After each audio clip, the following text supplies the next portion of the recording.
Hello, friends, and welcome to Worldbuild with Us, the podcast where we create fantastical worlds with help from you, our listeners.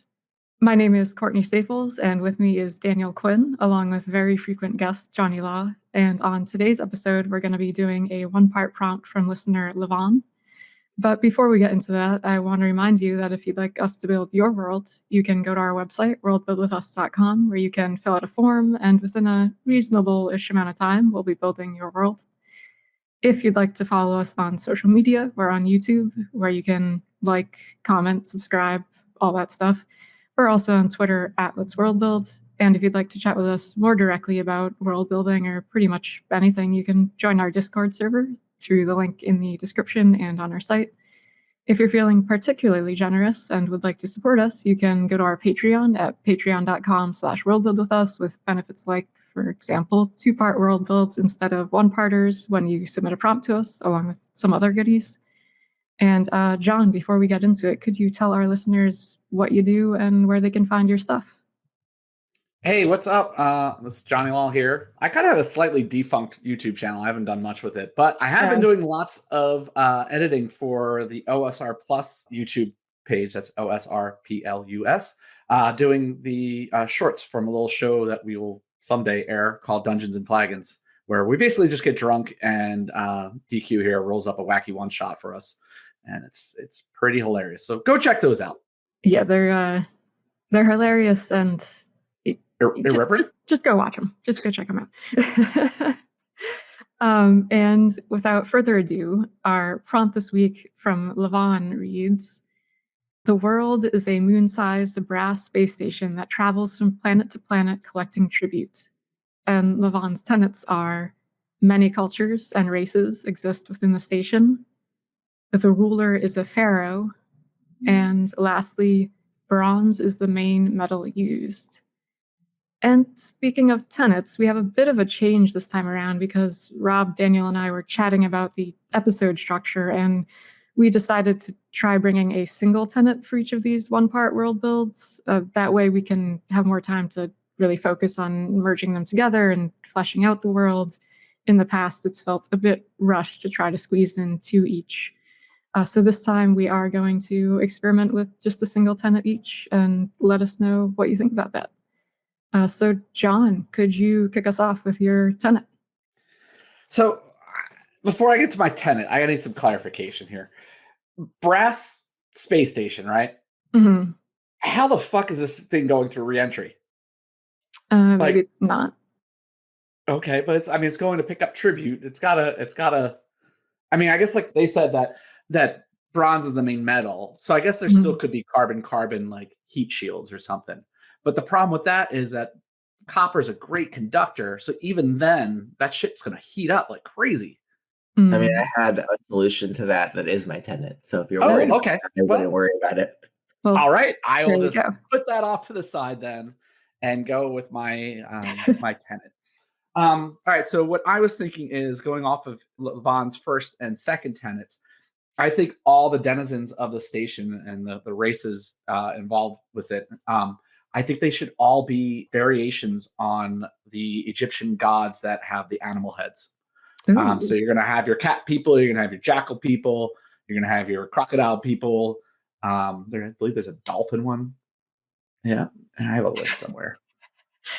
But that's so it's and they're to clarify, they're not furries. They have human bodies, but they have the heads of animals. Now again, there's one with a big scarab as a head, and an ibis and like a swift. So yeah, that's just what I want it to be. That they're very much humanoid. Okay. They're very much hairless from the head down, but above the shoulders it represents what we would see as different animals. But that's their races that belong to this culture that we're following. Okay. And do you picture these races only existing on the space station, or do they come from elsewhere too? I don't know, and I'm trying to flesh that out a bit. I mean, it seems like they consider themselves better than the rest of the universe or whatever that we're in, and as they're traveling around from planet to planet, getting tribute. So I assume they think they're like living gods, and that's kind of like I like the idea. Like I don't think there's like one of each, but maybe I don't know. It depends on how many people we want to put on the space station. It's moon size, so slap the top of it. You can hold a lot of races in this But like I think they're definitely, and maybe it's like a caste system too. Like maybe the Mhm. jackal heads are better than the ibis heads. I mean, I think so. Does anybody really like ibises? I mean, they're kind of I Yeah. mean, they're kind fine. of goopy, long-legged, you know. Yeah. But I like the idea that there's all these different like instead of like having them all be human and what we know as different races on Earth, to have them actually be more like I think is that Stargate that they actually have Yeah. heads, or they just wear helmets. I think they had the helmets that were shaped like them. Yeah. Were they like weird alien slugs that were inside of people in this TV show? I never got I into it. forget. I only care about the movie, but I think that was the case in the show. I saw the movie ages ago. I don't think I've ever watched the show. I've seen a couple episodes of the show here and there, but I don't remember much about it. But anyway, so distinct non-slug animal heads here. Okay, cool. Animal-headed, human-bodied species. Are they one species with a variety of types, or are they multiple species?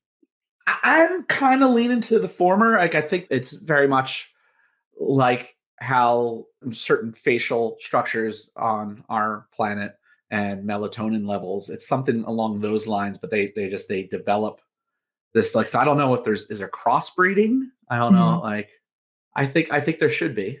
You can have like a liger. Why not? But I think they all are from the same central biology. Okay. For sure. Are they this makes me think perhaps since they seem to be visiting different places for a tribute, are they collecting genetic material and adding it to their own? Oh, interesting. Maybe. Yeah, what is the tribute that they're getting? I mean, I'm sure we can figure that out as we go. I mean, it could be blood. Like, I'm all for that. I was leaning towards sperm, but okay. Well, we could put a question mark on that for now. Okay. We have attendance in place at least. Okay. Sounds good. So Daniel, speaking of your tenet that solves this metallic issue, what have you got for us?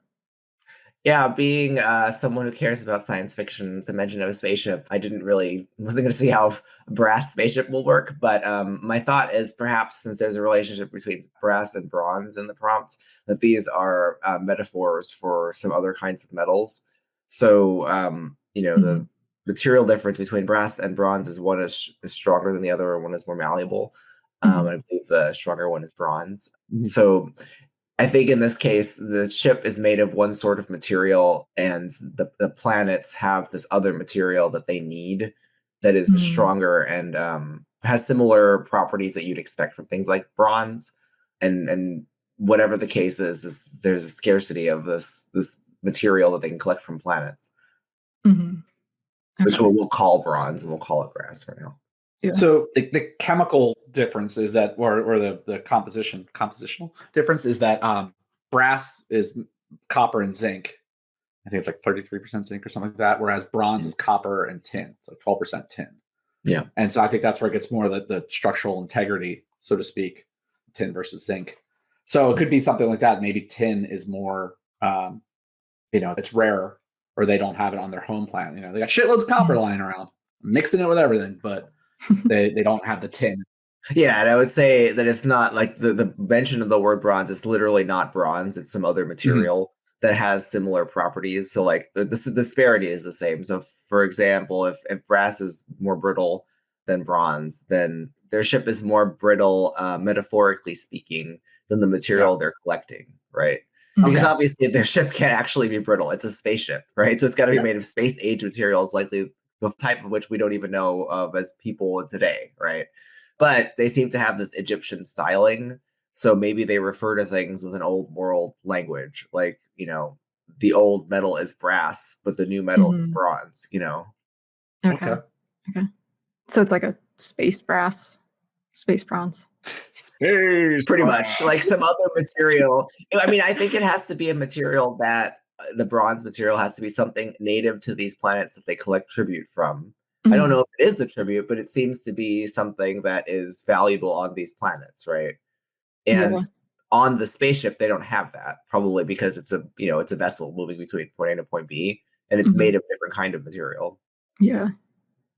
I'm like trying to figure out like why the space station can't collect that bronze on their own, if it's like an issue with they literally can't enter the atmospheres of other planets, and they have like was it a tractor beam or like some sort of device that can port stuff up, or they just demand that other people send their stuff up in ships.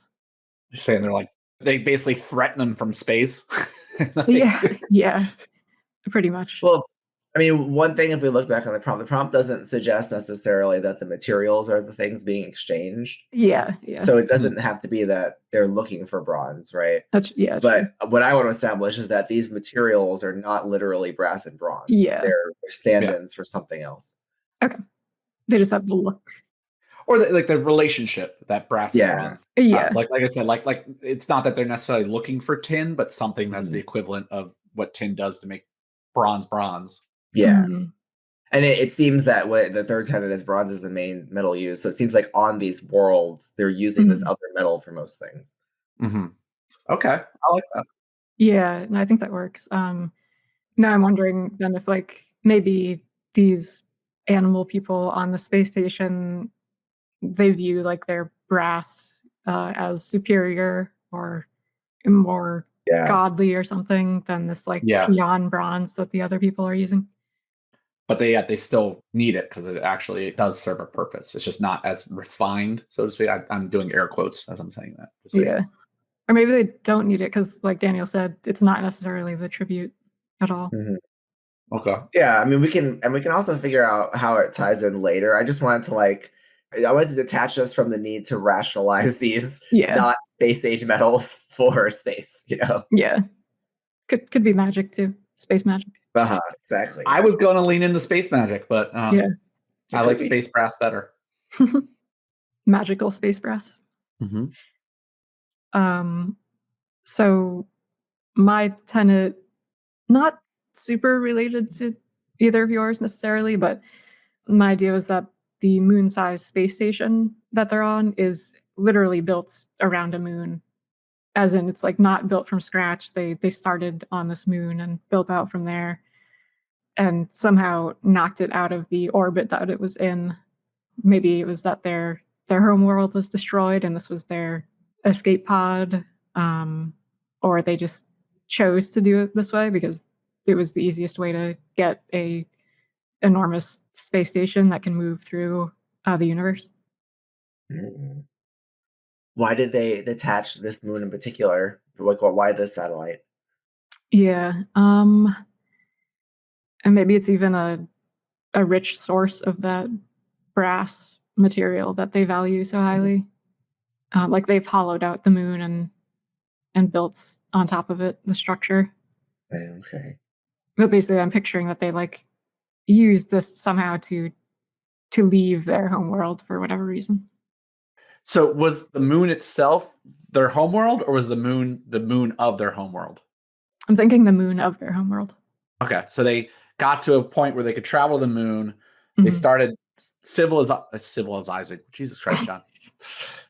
Civilizing the moon and getting people up there, maybe terraforming or building some sort of, I don't know what sort of atmosphere this moon has, if any.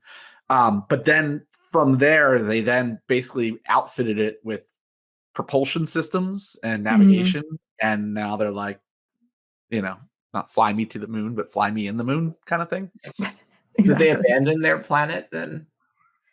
Yeah, I think it could go in a bunch of different ways of them abandoning it because maybe they had mined it so much resources they pretty much used it up, or some major disaster happened, they had to leave. This could also be like a sect that left and bailed on their home planet completely and just took the moon with them as they left. Is it just me, or does anyone else feel like this civilization is just a bunch of assholes? Like for some reason, that's like the default thought is just that. I mean, maybe it's the collecting tribute part. Like that's just such a shit thing to do. But I just keep thinking like they're like really snobby and just shitty people. Yeah. Animal people. Agree. All right, good. I'm glad we're on the same page. Yeah. Like looking at this tenet, I'm also noticing that we're also assuming other things. So like I think we've all come to this conclusion that the place it's getting a tribute from has bronze, right? Mhm. But the way it's worded, it seems to be suggesting that the setting for the story is the moon itself, because as the world Yes. is this moon, right? Yeah. And it seems to be suggesting that bronze is the main metal used in this moon, which makes less sense than what we started. Well, but here's the thing. I think they started off as a brass space station and that travels and collects tributes. And maybe bronze isn't the main or only tribute, but they are now Trafficking in that. they're now picking up the other elements to combine with whatever space copper is and make into this bronze. So that becomes the main metal that's used everywhere. So it seems then that like the thing that they're trafficking in is this other metal, the bronze stuff that's possibly collected from other worlds then. Yeah. Mm. But we don't really follow that part. That's like all outside of our purview in this story, because the world is this brass moon. Yeah, full of assholes. Got it. The asshole. The asshole.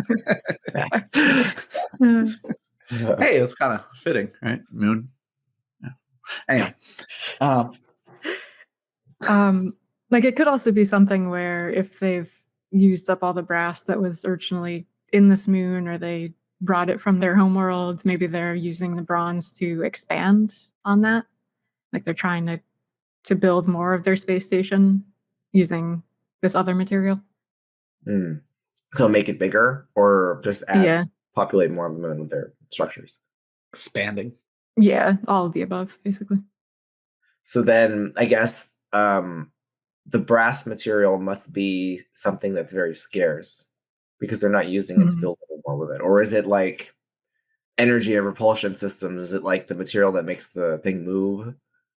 I just gathered that it's what they had initially. It's what they hold sacred, like for sentimental reasons.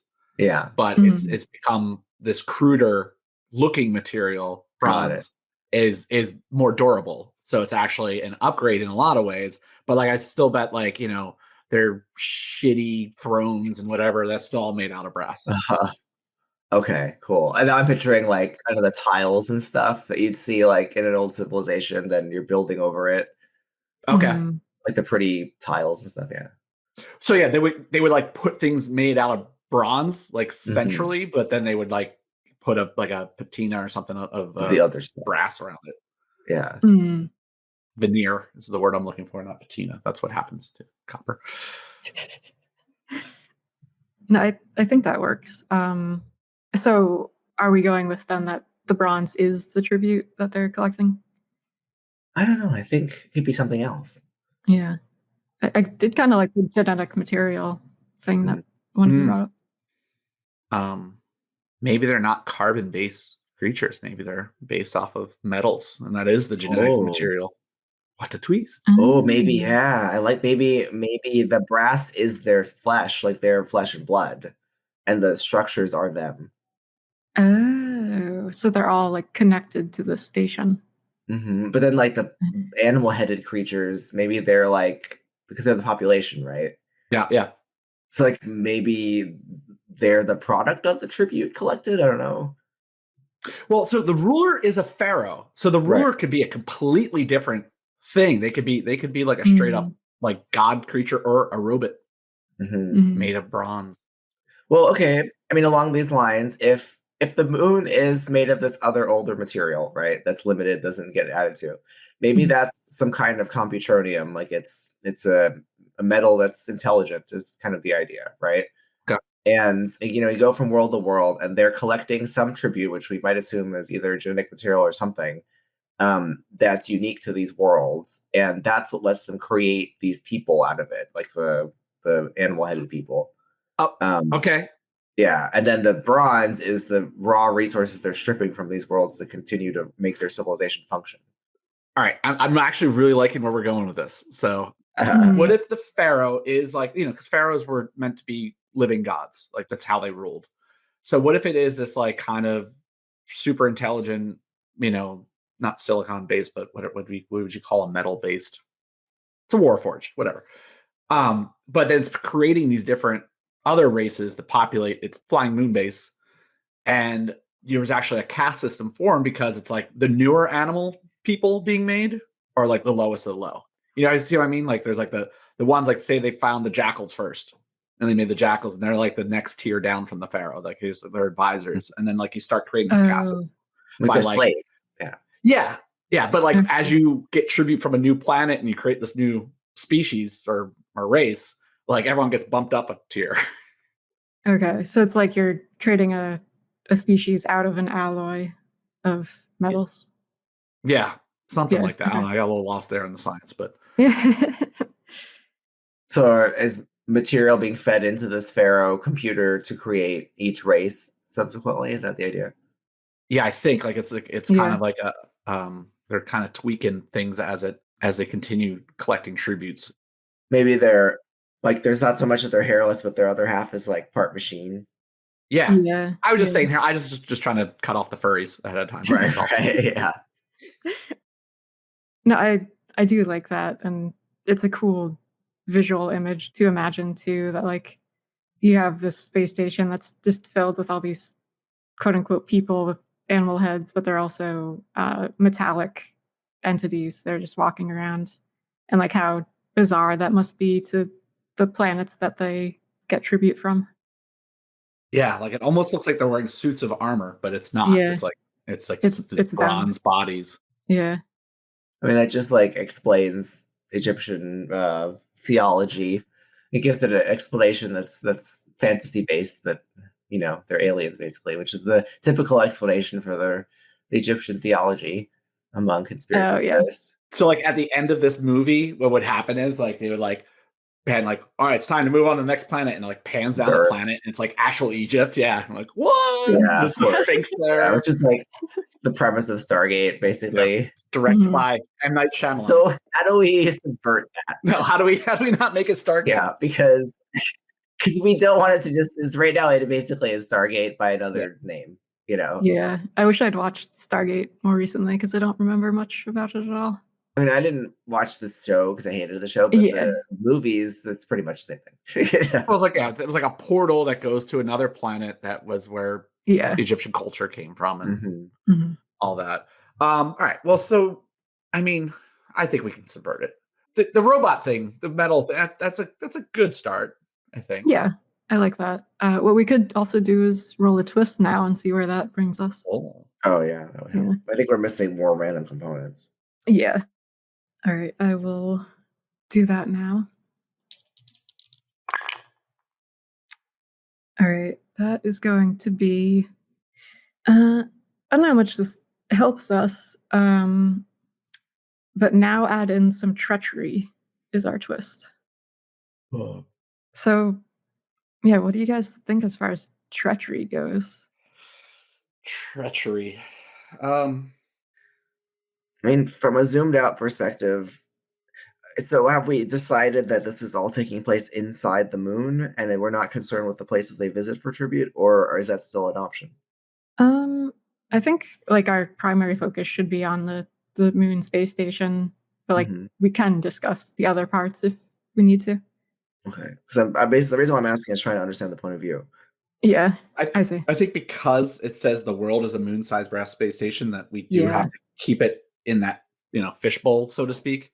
Right. But obviously we can acknowledge other things outside of the world, but it's the world that we're building itself is that we're not building the other worlds, so to speak, Then, too much. To establish how this works, then perhaps the premise here could be inside the moon receiving a tribute, and the treachery comes from the direction of the tribute if our point of view is the pharaoh and its people. Okay. Like the tribute contains a treachery. Something to like corrupt the system, maybe. Yeah, possibly. Yeah, I was thinking something along the lines like the latest, like when we pick up the story or like midway through the story, the latest tribute is like some kind of like malware. Yeah. Dirty sperm.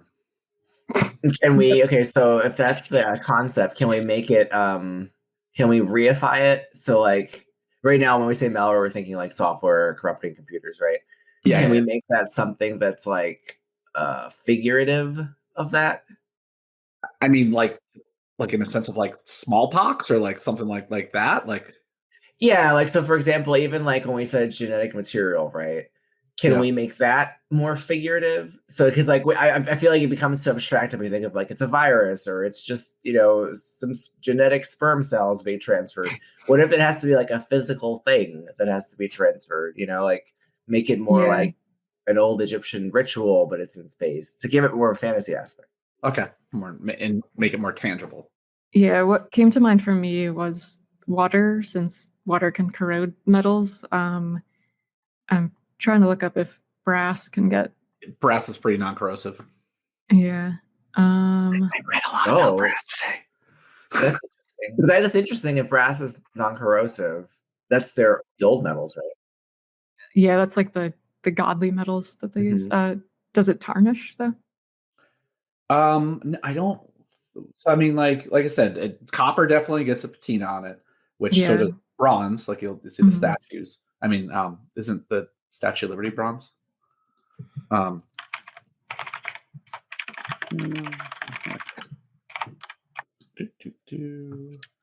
Copper statue. Okay. Well, the Statue of Liberty used to be copper colored. Yeah. Yeah. Bronze is 88% copper, so okay, close enough. I don't think the tin's going to keep bronze from. Like, you've seen like the old statues, and they got like the green on the highest points on like the ridges and stuff like that. Anyway, but brass. The whole thing with brass is that I think that the amount of zinc makes it less corrosive, and also it makes it more useful in medical applications because it's able to keep sterile easier. So maybe that's the thing, that they're moving away from the brass, that they're actually opening up themselves to other, not infestation, but tainting. But also going back to what DQ was saying, like making it more of a ritual or something. Sorry, I'm looking at more brass corrosion stuff. Yeah, I like all like, would a spacecraft made entirely out of copper be able to survive re-entry? I have all these like Quora things open. So zinc is leached faster than copper in brass, leaving behind a porous copper-rich metal that is prone to failure. All brasses dezincify over time. Interesting. I mean, I guess in order to really understand what a treachery could entail, we have to understand the motivations of these people and this pharaoh. Like all the motivation we have so far is that they want to populate themselves. Is it the pharaoh machine or whatever only capable of creating new species from the patterns of others it finds? And if so, why? What if they were not only demanding tribute, but what if they were populating these planets with some of their creations? Like the higher ones, and then the treachery could be coming from one of those former, like he's basically instilling mini pharaohs, so to speak. There you go. Okay, so you're saying like not only do they grab a sample, create a new caste, but then they drop their offspring there. Yeah, they drop one of the higher up ones there to rule over it, basically, to lord over them and make sure that they can come back and like they don't have to fight them every time. Like they like get more bronze. Yeah. That makes sense. So maybe bronze is really like fuel in some, like if you think of the brass machinery, like maybe it needs to process bronze to be able to produce new structures and do the work of making the patterned species and all that stuff. And that's mining those planets. They call it bronze, but it's like any raw material from those planets. I like that, yeah. And I like what Courtney was saying too, that like with how zinc leaches out faster, like maybe their old brass stuff is actually starting to fail more and more. And so they need to like reinforce it, or like, the same thing, like concept of like fuel, but also like their building blocks. The brass is starting to fail over time. Yeah, so like the pharaoh is essentially like a 3D printer molding thing of some sort, or the pharaoh controls it, and they've been doing this for so long that that's starting to degrade. And maybe somebody on one of these planets realizes that somehow, and that's where the treachery aspect comes in. Like they realize that they can target this now. I'm also thinking of Foundation.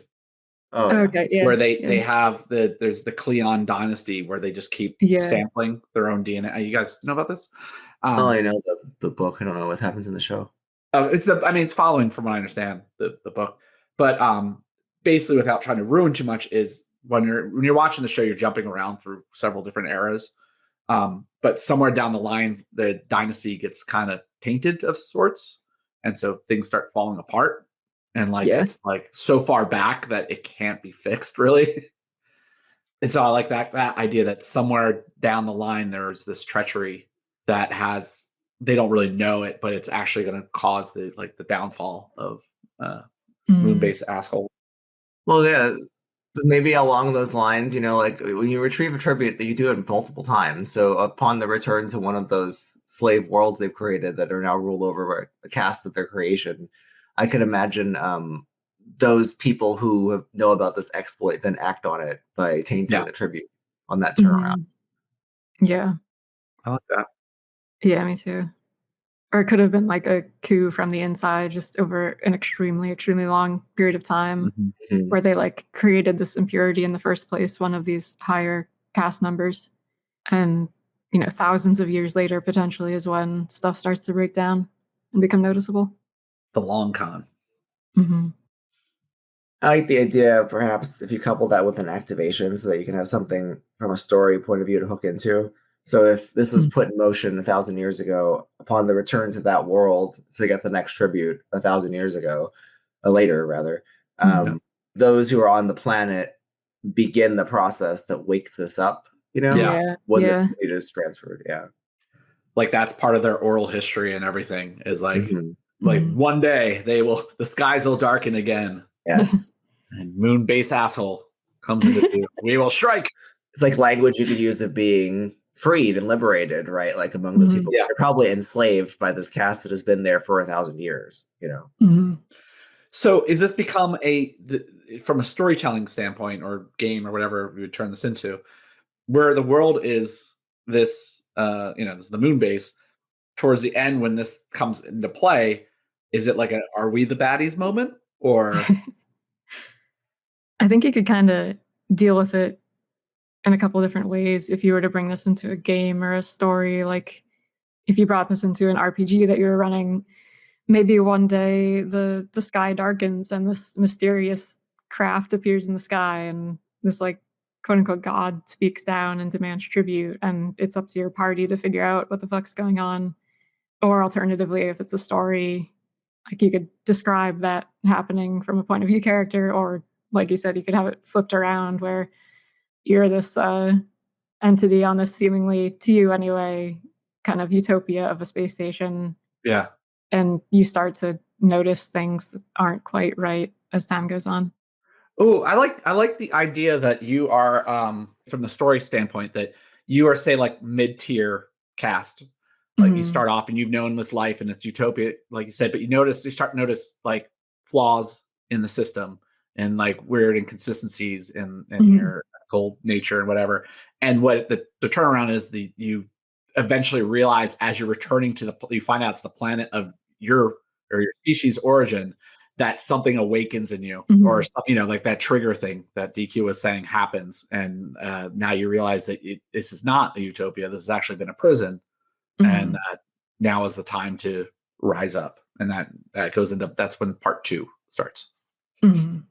You could also, going back to the idea of rituals that we discussed before, thinking about the ritual that Anubis had with the feather, where he like Mm. Yeah. weighed the soul or the heart against the feather, and maybe like that's kind of what they have done with tribute all along. They have some sort of quote unquote divine thing that can measure the purity of the tribute that they're receiving from these planets, and maybe that is what gets corrupted. So it's starting to like the ritual is still saying that this stuff is totally pure, even though it's not anymore, and it's gradually adding more and more impurities into the system. I mean, you can roll with if the idea is that this pharaoh slash 3D printer, whatever impurity has been introduced, perhaps it's creating things that are slightly off now inside the moon as a result of receiving the tribute, which is what you're saying, essentially. Yeah. I mean, it could even be creating off, like races or entities that maybe have more free will of their own. Yeah. So doing a little yes and to your Anubis analogy, I think it would be cool if they did like a fire assay, like the way that you test the purity of metals, where you basically break it down so everything separates. So like they did kind of like a genetic / metallic fire assay to do that, and somehow in that process, either like the data got messed up, or just that the method itself had changed in a way that was no longer giving the proper results. Yeah, I think that works well. And then so like the treachery originally would have come from one of the entities on the station that it decided to start this up 1,000+ years ago. Oh, so we're saying that a level of the cast is unsatisfied with the situation and put all this in place to corrupt itself in the end? Potentially, yeah. So maybe we need to walk through exactly the steps here, just so I can we can make them as physical as possible. Like I like we said fire essay. I like that idea. So I wonder if we can make it physical. So like it seems like we've got Brass Moon going to some arbitrary planet. They are going to request the tribute from the planet. We still don't really know what exactly that is, though, right? So taking something from the planet. Or it's the like metal genetic stuff, right? Right. Yeah. But what it literally is, I'm not certain. So it's taking something from the planet that's unique. And then the Pharaoh Chomper processes it, turns it into a new cast, right? And then that cast is delivered on the planet to rule over the planet. So when they come back, they get more tribute. So during this period, one of the casts in the moon is like, well, I don't like this situation anymore. Fuck those guys. And he taints, I guess, the tribute that's being brought on board at that moment. Is that what's happening? So, all right. So I think that the tribute itself should be both a combination of raw like material, like metal or some kind of composites, and then also genetic material. So I really like that kind of spookiness of that. And why don't we say that that's literally a person taken from the planet to make it physical? Yeah. I like that. It's an embryo after 1 week of impregnation, which is considered a person, obviously. Oh my God. A pregnant mother could be kind of cool. Yeah. But you also said you wanted physical stuff, so maybe a pregnant mother and a hunk of their planet or something. Yeah, I just think mined ore of some sort or refined, metals, and then that's what they're building. Oh, a pregnant mother in a temple. Oh, yeah, they just take the whole thing up. Yeah, because maybe like the aliens are like, oh, the aliens are coming to take us to heaven, and they build a temple to it. And this happens on many different alien worlds, but they don't realize it's happening. Several pregnant mothers. Yes. Let's up the ante here. Several pregnant mothers. Yes. Okay. And then they immediately kill the mother and then take the babies and do weird stuff with them. Yeah, as you do. Yeah, as you do. Okay. So take me along the rest of the way, though. I've got the embryo. What's happening to it? So then what happens is eventually, well, hold on, I don't know that part yet. I want to get to the treachery, and then we'll go back. Okay. So then the treachery, what happens is at one point they hit up a planet, and I don't know why this person that's in charge of the fire decide, we'll call it Anubis right now, because that's like what it is in Egyptian. But they falls in love with her. They just maybe they fall in love. Yeah. But they decide to fuck everything over, and so they set up the process that they say that this whatever the tribute was from that one specific planet is actually like it's great, but it's not. Okay. And they know eventually it's going to cause the collapse. Like it's the one bad Jenga piece at the bottom of the tower. Right. And so it's a slow buildup. And so they keep going back, keep using this and keep replicating it or doing whatever they do.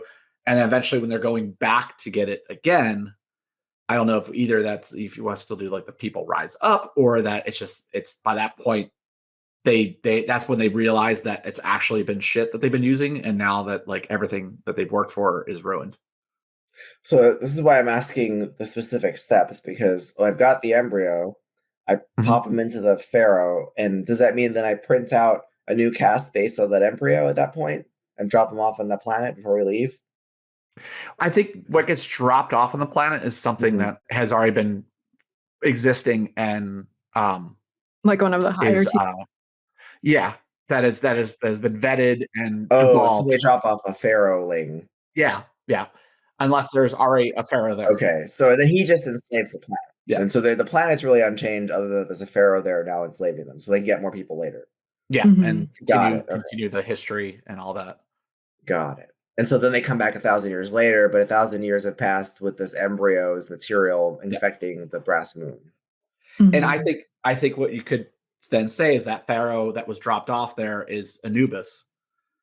So he set up like the treachery. Oh, he's waiting. Oh. Like he signed off on this thing, like, oh yeah, this is perfect. I'll oversee it.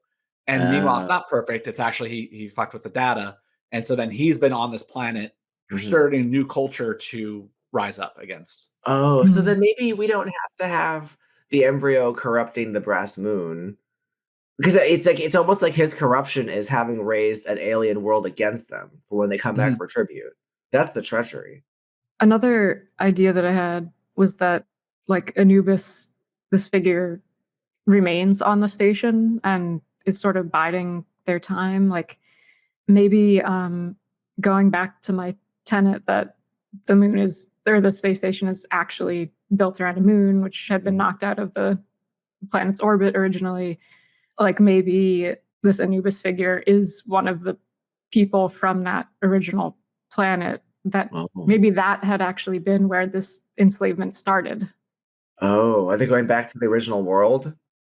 Or maybe just trying to destroy the station itself, like cause it to decay from the inside or something, or corrode.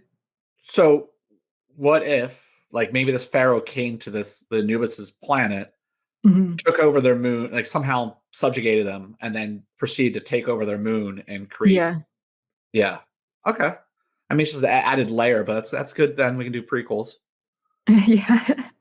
But yeah, that way it's like, it's less about like a planetary uprising and more like this figure has just been, revenge. Like this figure has been using their knowledge and technology over the course of millennia to cause this downfall.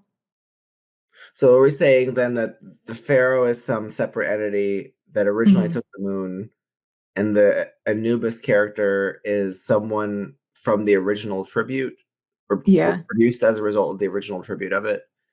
Yeah, or like, I don't know if it's some like, if the original production was literally the alien species just transformed, as opposed to like a 3D printed thing, you know what I mean? With the first tier of the right, and he's been harboring resentment for his world having been harvested since then.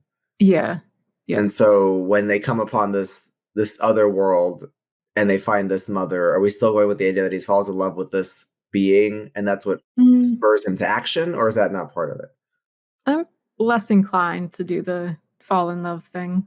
Okay. Yeah. So then he receives this mother, and then what does he do to it that sets it up so that they can do this treachery in the future? Maybe it's like putting in more of the genetic code than is typical. Like enough that free will is still retained. Like I said, I was just kind of seeing it as just corrupting the data of being like, oh, this is totally fine. This is great. Let's use this. And it wasn't. Narrator, it wasn't great. Okay, so then at the end of it, what's the outcome? So we come back, and is there not? It's not an issue of coming back. It's just slow decay over time, or what? I think so. Yeah, okay. And like going back to the corruption too, it could be that Anubis puts some of like the mother into this batch of alloy or whatever, and like having that more developed form of the species in there is what really kicks off the corruption. So maybe the way this is told, if it is a story, it would be similar to like Foundation, where you have short stories broken out over vast gaps of time. Yeah. And each story vignette probably shows how the casts are changing, because this direction is a much bigger, more abstract, I think, approach to it, right? So I think the only way you can like show that is in small sections. So like in this 100 years, this one aspect of the culture has changed. In this 100 years, suddenly this is different. And so that you can, and the only consistent thing is the perspective of Anubis as he sees these things change, because it was his plan. Yeah. Yeah. And then that too, like, brings in another potential avenue if you're running this as a game where maybe your party is entities on the station who are tasked with investigating, or who like notice some issue and decide to investigate, and you uncover this huge 1,000-year-long conspiracy that's been going on. Or you play generational characters that pick Yeah. up on the same thing. Oh, that's Yeah. cool. Yeah, that would be cool. So it'd be kind of like what's this horrible enemies? Like a Evangelion adjacent, a weird kind of abstract storytelling mode, I think. Yeah, but like better than Evangelion. Yeah. It's probably a terrible analogy because I've only watched a few episodes and I hated all of them. You talking about Evangeline? I don't know what you're talking about. You guys get to wrap it up here. I just want to say two things real quick. I want to say that revenge is a dish best served cold on a bronze plate. Just want to put that out there. And I've been dying the whole time you're talking. Just want to say, the moon is open. Oh, God damn it. I think it's the door. It's the door. It is, but sorry. Wow, I just totally is. The door is open, but now I've been watching For All Mankind, which is about the moon mostly, and we just now say the moon is open. So I confused myself on what actually making fun of. Oh, wait, what's the line originally from? It's from Raised by Wolves theme song. Yeah. Yeah. Just the opening theme song, Raised by Wolves. Gotcha. We'll never know what it means. God damn it. At least give us a comic book or something, for Christ's sakes. If anyone's listening. I'm sure the show creators are listening intently, yes. They're one fan. Me and Reddit. It's me. You cute. Basically. You should write to them and be like, hey, I'm the one person who actually enjoyed the show. Send me a comic book. And on that note, this is going to do it for this episode of World Build with Us. Thank you, Levon, for submitting this prompt. We had a lot of fun with it. Hope you enjoy how it turned out. I know it's a pretty abstract, odd one.